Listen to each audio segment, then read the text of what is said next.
Sino nga ba ang sinasabi nila na mga sikat na celebrity ay ang ibinenta daw ang kaluluwa sa demonyo?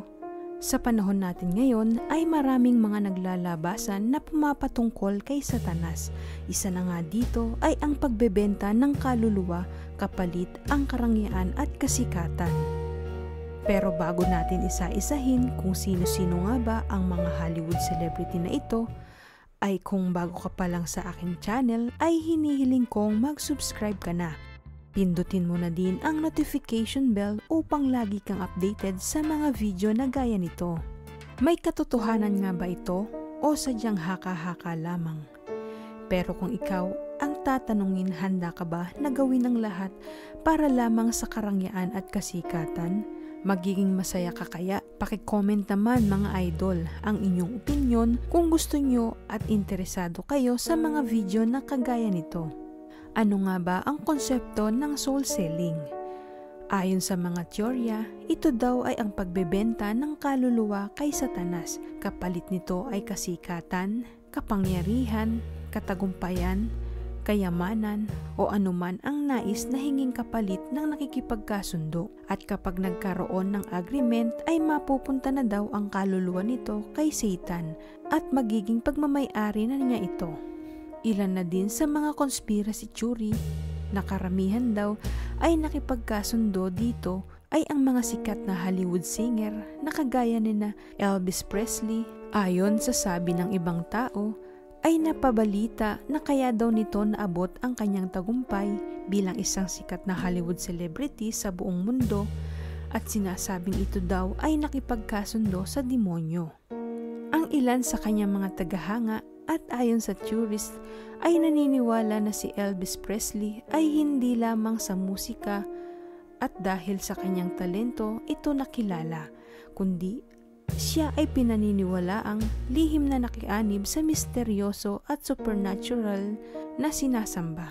At napabalita daw na nakipagkasundo si Elvis Presley sa demonyo, kung saan ang buhay ng kanyang kakambal na si Jess Karen ay ipinagpalit para sa sarili nitong tagumpay.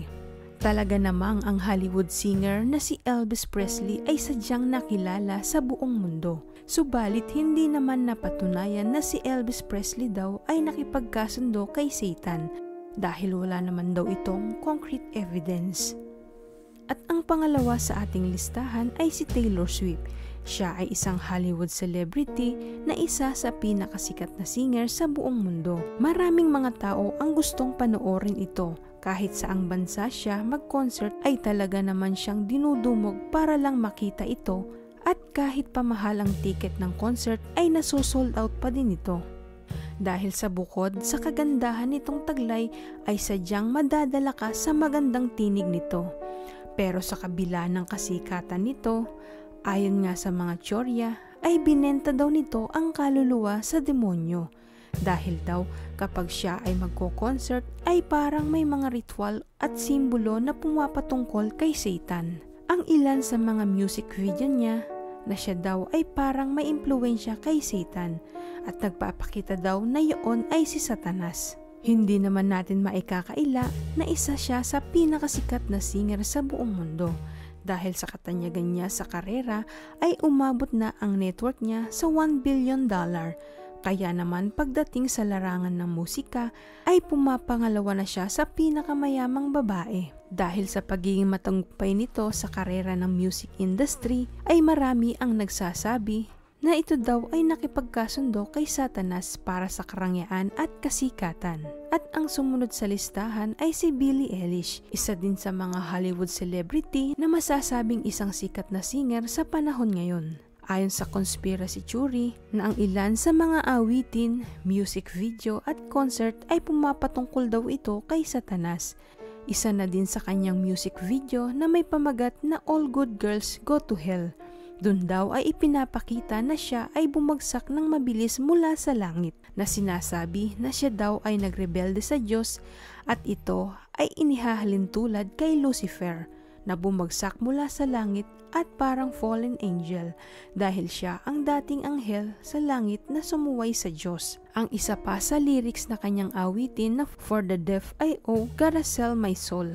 At bukod sa kanyang awitin ay kapansin-pansin din ang kanyang mga kilos at pagbabago ng itsura. Ilan lamang daw ito sa sinasabing ibinenta nito ang kanyang kaluluwa kay Satan.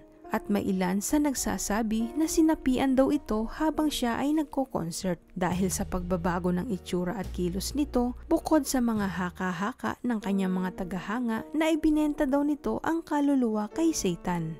Si Justin Bieber ay nakilala din sa buong mundo at isa na nga din siya sa napabalita na ibinenta daw nito ang kaluluwa kay Satan dahil daw sa ilang mga awiting nilalaman ng lyrics ng kanta at ang mga music video nito. At simula daw nang nakipagkasundo ito ay malaki ang naging pagbabago ng itsura nito at sa murang edad nito ay nakilala ito sa buong mundo. Ang sumunod ay ang The Weeknd. Dito ay maraming tao din ang nagsasabi na binenta din niya ang kanyang kaluluwa kay Satan dahil daw di umano ay tuwing may concert ito ay parang nagpapakita ng simbolismo na sinasamba nito si Satan. Kagaya na lang ng isang concert niya na may lumabas na salitang Satan sa screen ng kanyang concert at nagpapakita na pumapatungkol kay Satanas.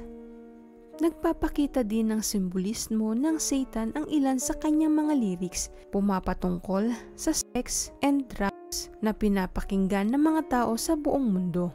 After daw i-post ang story na animation kung saan ipinapakita sa palabas na ito ay ang signing of contract at ito daw ay sumisimbolo ng pakikipagkasunduan kay Satan.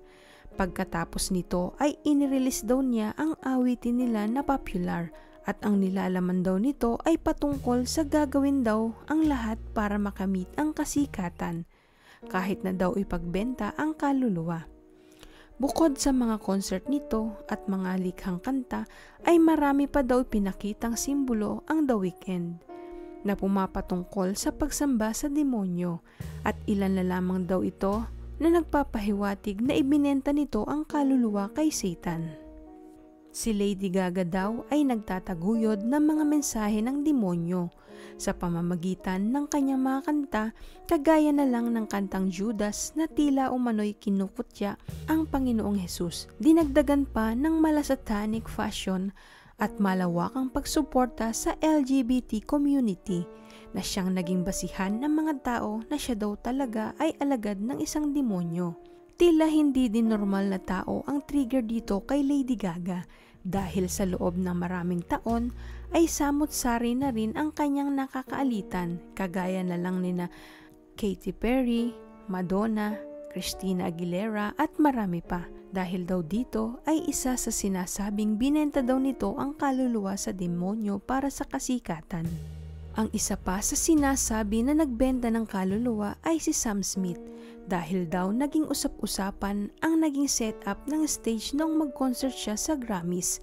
At maku-curious ka nga daw dahil sa ayos ng entablado na animoy isang impyerno, bukod sa ayos nito ay katangi-tangi din ang setup ng kanilang sayaw sapagkat may 10 nakapaikot na tao sa kanya na tila ba nagre-ritual ng patungkol sa satanic. At ayon pa daw sa nasabing event, ang concert daw na iyon ay para sa demonyo dahil daw sa konseptong may 11 performer na iyon na may 10 backup dancer at pang-11 ay si Sam Smith.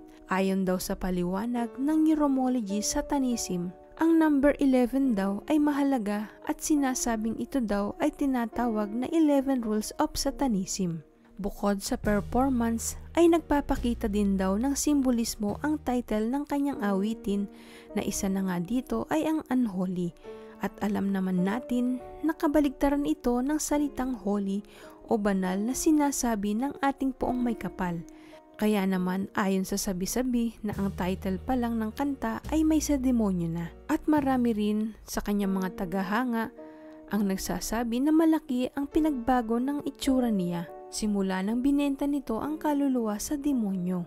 Alam naman natin na si Michael Jackson ay sobrang sikat sa buong mundo at sinabi din ng ibang tao na siya ay nakipagkasundo kay Satan alang-alang sa kanyang karangyaan at kasikatan. Ayon sa mga tao ay mapapansin ang pagbabago ng itsura nito at sa mga music video at iba pang mga lyrics ng kanta nito at ang involvement daw nito sa dark arts. Ano nga ba ang masasabi nyo dito? Dahil ba sila ay sikat at may kakaibang estilo ng pag-perform, ito na ba ang magiging basihan para sabihin na ibinenta ang kanilang kaluluwa para sa kasikatan at karangyaan? At ang masasabi ko ay haka-haka lamang ito at gawa-gawa lamang ng mga taong malilikot ang pag-iisip dahil wala namang sinasabi sa Biblia patungkol sa konsepto ng pagbebenta ng kaluluwa kay Satan. Natamasa nila ang kanilang kasikatan dahil na din sa kanilang pagsusumikap na makamit ang kanilang minimithing pangarap at lalo nilang minahal at pinagyabong ang talentong biyaya sa kanila ng poong may kapal. Maaaring nagkataon lamang ang konsepto ng kanilang mga concert at mga awitin at ang pagbabago ng kanilang imahe. Kaya hindi nangangahulugan na ibinenta nila ang kanilang kaluluwa kay Satan. Dahil sa dami ng naglalabasan at mga kakumpetensya sa music industry, dapat ay maging mapanuri tayo sa bawat musikang ating tatangkilikin. Ilan lamang sa mga sikat na Hollywood celebrity ang hindi takot na ipakita ang kanilang tunay na kulay. Hanggat wala ka natatapakang tao, hindi man ito kaaya-aya para sa paningin ng iba, ay nakakapagbigay naman ito ng buhay at kulay sa kanilang itinataguyod na karakter sa musika. Lagi nating tatandaan na ang mga celebrity at singer ay mayroong magkakaibang ugali at iba't ibang buhay na kinakaharap sa harap at sa likod ng kamera. Hindi lahat ng inyong nakikita ay totoo at hindi lahat ng inyong naririnig ay totoo, kaya huwag na huwag agad manghuhusga. Ang masasabi ko lang ay masarap mamuhay ng malinis ang ating kalooban at walang bahid ng masama. Masarap maabot ang pangarap kung ito ay pinaghirapan at pinagsumikapan mo. Kasabay ng pagiging matagumpay ay ang walang hanggang pasasalamat sa poong may kapal. Huwag nating i-judge ang mga taong yumaman or sumikat dahil hindi natin alam kung anong pagsusumikap at effort ang ginawa nila upang marating ang kinalalagyan nila ngayon.